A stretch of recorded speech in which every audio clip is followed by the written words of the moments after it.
Welcome to Off the Charts, episode 237. My name is Dan, and I'll be your host once again. So, before we start off, if you like this type of content, please like and subscribe.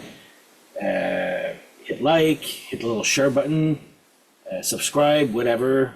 Thank you for all that. Cheers to you all. Now, today I'll be doing a review of the Darkness or rockumentary or documentary. I guess this came out in 2023, but I was just made aware like maybe less than a month ago that it was available on their website. So I said, I must have this. So beware, there are spoilers, I guess, if you haven't seen it yet. Nothing. What I'm gonna say is not gonna change. You'll see. There's a few spoilers if you haven't seen it already. I'm just letting you know. But yeah, this is a review of this documentary here. So it's called Welcome to the Darkness. So first of all, this is available on Blu-ray and DVD on their website if you're curious. I'm not telling you what to buy, but I got the bonus deluxe edition here, so it comes in a cool cardboard box. So here's the Blu-ray itself. The Blu-ray itself has the only special features, if you're into that, is there's the documentary, and contains over an hour of additional footage. And I started watching the additional footage, I was like, meh, not really interesting. So unless you want, this poster that comes in it, so I'll show you.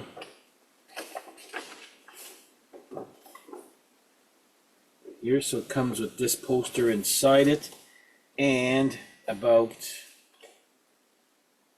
all these sort of postcards or fake Polaroids of, there you go. I'll just show you really quick, not to waste your time with just this, because I'm going to talk about that documentary here. This and that. So that's what comes into the special deluxe. So personally, I was like, I would have bought just this. I would put it that way. But it's cool to have. Let me put it there. Of course, I can't fucking put it back in. There you go. Boom. So let's talk about the rockumentary or documentary of Welcome to the Darkness. So I was actually looking forward to finding out about this history, the history. So this was filmed, the dates I'm not really sure, but it was filmed. So the start of this album, and it kind of ends at, or it's happening, like the present is happening at the recording of this album. So here, it starts at Permission to Land, and pretty much is the present, what's happening in the movie is the recording or the just released Pinewood Smile. There you go. So there's these two. So that's pretty much what in between, like whatever happens before or after this is not really in the movie. Okay. So first off, I'll say that the first 20, my beef about this movie, there's some good stuff. Don't get me wrong, and I'll get to that too. But my beef with this movie is I find it was put terribly together, like from a director or editing point of view, okay? The first 20 minutes, I was like, where is this going? Like, I wasn't even sure what the story was about. It was odd. Then after 20 minutes, I'm like, okay, now, perfect. Now we're starting from the beginning, which is Permission to Land, and going there. But, so, we all know that after Permission to Land, Frankie Poulain, the bass player, left the band. Before, here, I'll just show you before recording their second album here, One Way Ticket to Hell, Okay, so there's absolutely no mention of why he left, when he left, or that he left, period, which I found was a little whatever. There's hardly any mention about this album. There is no mention about this. It's alluded to, as in the singer's like, I knew we were going to make one album, the first album is going to sell great. I knew that this one wasn't going to sell great. I knew it would break up. That's kind of all that's mentioned about this album right here. Okay, so I'll put this away because that's about all that's mentioned here. There's also no mention of their first drummer, Ed Graham. He's in a few shots here in the past. Again, no mention as to why he left or if he got fired or whatever. Absolutely no mention. Like, I don't even think they mention his name in the documentary. Pretty much it's Justin Hawkins, the singer, Dan Hawkins, his brother, the guitarist, and Frankie Poulain, the bass player that's in this movie. And I'll get to the drummer part in a few because there's a couple of...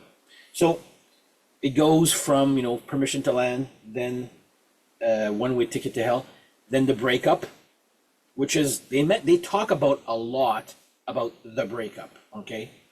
And I'm not going to get into more details for that, but I know this is not Darkness related, but there's absolutely no mention of Stone Gods. Plus, there's actually this guy's name doesn't even appear in the movie. Again, maybe it's in that 1 hour of footage, but it's not in the documentary itself, where Richie Edwards, when he took the bass player position for this album here, absolutely no mention of Richie Edwards joining the band for this album. No mention of when they broke up, Dan Hawkins and Richie Edwards and Ed Graham when formed the Stone Gods, which, fine, passable, to a point. Also, no mention at all of Hot Leg, which was Dan Hawkins and Richie Edwards for Stone Gods, Justin Hawkins for Hot Leg. This is the album. This is the CD single with a bonus track, which I just realized now I should have put in my CD single episode. Whatever. Okay. So then so they talk a lot about the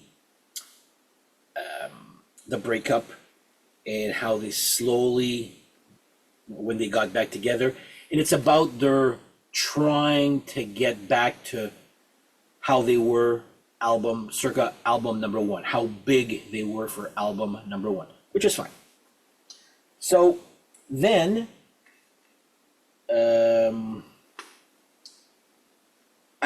when they come back, absolutely no mention. It's like this album never existed. No mention of Hotcakes. So it's stuff like that I would have liked to know. Why did Frankie leave? What happened after the breakup? They have some mention about how Dan and Justin, got back together. I'm not going to get into most of that part. Then what I found funny, and I actually asked my friend Steve from Rock and Metal Invasion, did you see the documentary of The Darkness? He goes, yeah, it was okay. And I'm like, exactly the same. So this is the funny part where, so this album, it's not mentioned by name, I don't believe anyway, but they're talking about the making of the video for Last of Our Kind, when they get a whole bunch of fans. To me, this is probably their third best album there, after the first and second. But what I find funny is, so they had a new drummer, a girl drummer, Emily Dolan Davies, which was the drummer for this album, which I find a great album, by the way. And you see her. The documentary starts, and you see her in kind of in the background, and she's there. The next frame, Emily and the darkness have parted ways 2 weeks later. I was like, what the hell was the point of showing her that? If you're not going to talk about Ed Graham, if you're not going to talk about Richie Edwards, why mention, again, this is not any diss against Emily. I don't know. I find that album that she participated in is great, okay? The other ones, not so much. But I just find it weird that, one frame, she's there, the next frame. Yeah, they part ways 2 weeks later. I was like, okay, what was the point of that? Whatever. So, nothing about those albums. So, what I did find, and I'll get more into that there, what I did find cool, though, is that's when they started bringing in their current drummer, which is Rufus Tiger Taylor. Now, one thing I did find pretty cool was, and I did not know this, that he is the son of Queen drummer Roger Taylor. Is that his name? I forget there, but yeah, and he's interviewed in the movie, barely, but he's there. I was like, oh, okay, I did not know that he was the drummer of, that he was the son of the drummer of Queen. So now he's a drummer also. So, nothing regarding Hotcakes, Last of Our Kind, and hardly anything about One Way Ticket to Hell, which I find a shame. It's like, I wanted more of the backstory, why this happened, why that happened. So nothing about that. Then, out of nowhere, and this is where I find it's the choice of the footage is questionable. So, and part of the movie,